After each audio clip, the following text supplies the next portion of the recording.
Halo semua, saya Violin Vincentia baru sekali. Di sini saya akan mengenalkan kepada kalian tari tradisional yang berasal dari Sumatera Utara yang bersifat imitatif, mimetis, simpatetik, dan kontagius. Selamat menyaksikan. Yang pertama adalah tari yang bersifat imitatif. Tari yang bersifat imitatif adalah tari yang gerakannya menirukan atau menyerupai hewan-hewan. Contohnya adalah tari Tortor Bodat Haudanan dari Kabupaten Simalungun, Sumatera Utara. Tortor Bodat Haudanan ini adalah tarian masyarakat suku Simalungun. Dari tarian ini menceritakan seekor monyet yang sedang mencuri saat hujan, namun dia tertangkap oleh pemilik kebun tersebut. Monyet tersebut merasa malu karena ketahuan mencuri.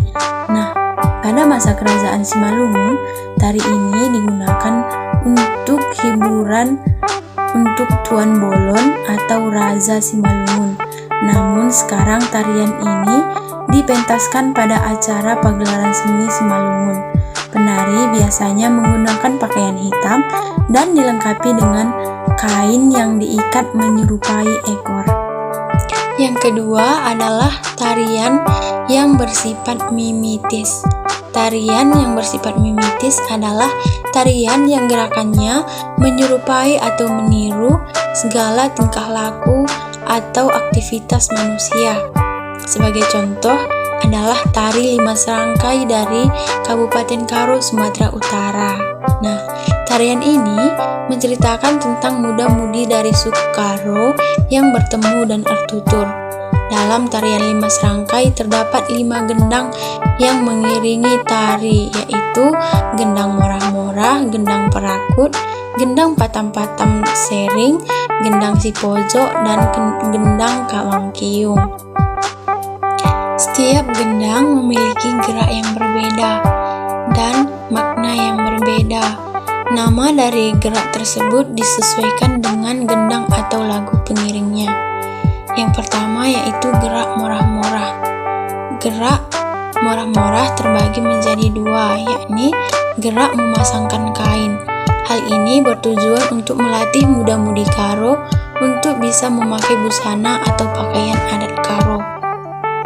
Pada gerakan ini juga memiliki arti bahwa muda-mudi tersebut sudah dewasa dan bisa hidup mandiri. Yang kedua, gerak tangan penari perempuan dari bawah perlahan-lahan naik dan dapat diartikan muda-mudi terlihat memperhatikan lawan jenisnya. Dalam memperhatikan lawan jenisnya, muda-mudi Karo terlebih dahulu berpikir dan mempertimbangkan untuk berkenalan. Yang kedua yaitu gerak perakut. Gerakan ini bermakna bahwa muda-mudi Karo mulai berkenalan satu dengan yang lainnya. Mereka bertutur atau saling menanyakan identitas adat dan merupakan ciri khas yang sangat penting bagi orang Karo karena akan terjalin suatu hubungan yang lebih jauh satu sama lain melalui sapaan kekeluargaan yang diperoleh. Bagi para muda-mudi Karo, tidak diperbolehkan memiliki hubungan khusus atau berpacaran apabila mereka memiliki marga yang sama, kecuali satu marga, yaitu marga Sembiring Semantangken Biang. Gerakan selanjutnya adalah gerakan patam-patam sering.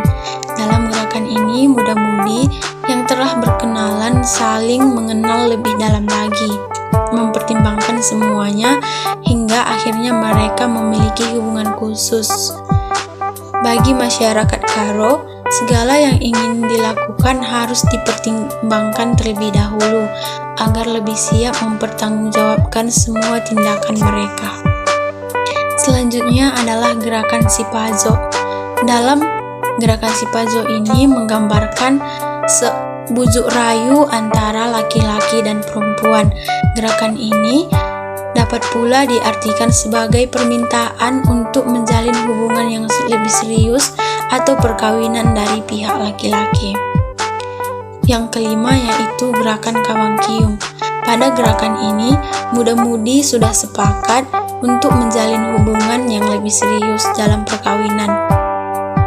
Seperti halnya jika seorang pria ingin menikah dengan seorang wanita, maka sang pria harus meminta izin terhadap orang tua si wanita. Dalam gerakan ini menceritakan kunjungan keluarga laki-laki ke keluarga perempuan untuk meminta izin kepada orang tua perempuan untuk menikah. Selanjutnya adalah tari yang bersifat magis simpatetis.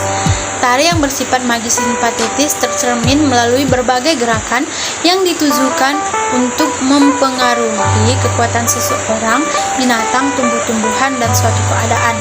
Contoh tarinya yaitu tari Tembut-Tembut Seberaya yang berasal dari Desa Seberaya, Kecamatan Tiga Panah, Kabupaten Karo, Sumatera Utara. Jumlah pemain penari tembut-tembut ada 5 orang yang masing-masing memiliki nama, yakni yang pertama Panglima. Panglima ini berkostum merah, memiliki topeng hitam, dan memiliki jenggot, kumis, dan alis berwarna putih. Yang kedua yakni Raja. Raja berkostum kuning dan memakai topeng kuning yang panjang. Yang ketiga yakni Kikir Labang. Kikir Labang memakai kostum berwarna hitam dengan topeng kuning dan memiliki anting-anting melambangkan dia adalah seorang perempuan. Yang keempat yaitu Si Muda-Muda. Dalam bahasa Karo, Si Muda-Muda adalah anak perempuan, anak gadis perempuan.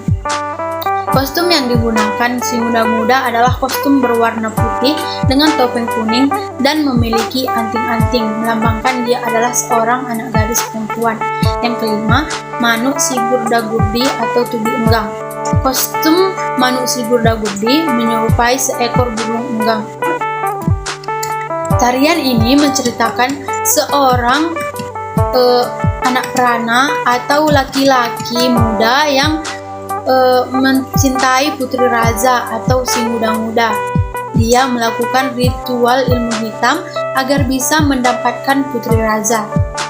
Namun dia berubah menjadi seekor burung enggang yang disebut Manuk Gurda-Gurdi atau Tubi Enggang oleh masyarakat suku Karo. Tubi Enggang terus saja mengejar si muda-muda dan berencana membawanya pergi dari desa. Namun Raja dan istrinya Kikir Labang mengetahui hal tersebut. Karena mereka tidak dapat melawan Tubi Enggang, maka Raja meminta tolong Panglima untuk membantunya. Sang Panglima berusaha menjaga si muda-muda dan mengusir Tubi Enggang. Usaha Panglima berhasil. Tubi Enggang kalah dan berjanji tidak akan mengejar si muda-muda lagi. Tubi Enggang akhirnya pergi ke hutan. Sejak dulu masyarakat Karo, khususnya Desa Seberaya, meyakini bahwa tarian Tembut-Tembut Seberaya adalah tarian pemanggil hujan. Sebelum melakukan pementasan, biasanya akan dilakukan ritual oleh ahli tembut-tembut dan para pemainnya. Pada zaman dahulu, tarian ini dilakukan untuk memanggil hujan pada saat pesta tahunan menanam padi atau pada saat musim kemarau, agar padi yang ditanam masyarakat Desa Seberaya menghasilkan padi yang bagus dan melimpah. Sekarang tarian tersebut dipentaskan sebagai hiburan, sebagai pembukaan atau penutupan festival budaya Karo dan Hari Kemerdekaan Indonesia, dan juga ditarikan dalam acara pesta tahunan di Desa Seberaya. Pada zaman dahulu sebenarnya tembut-tembut ini ingin dimusnahkan oleh Belanda karena menganggap bahwa tari tembut-tembut ini dapat membuat persatuan suku Karo menjadi lebih erat dan menggagalkan setiap rencana-rencana dari Belanda.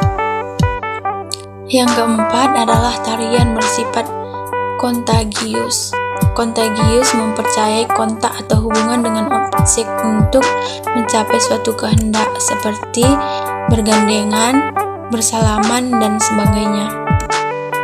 Contoh tarinya adalah tari Terang Bulan dari Kabupaten Karo, Sumatera Utara.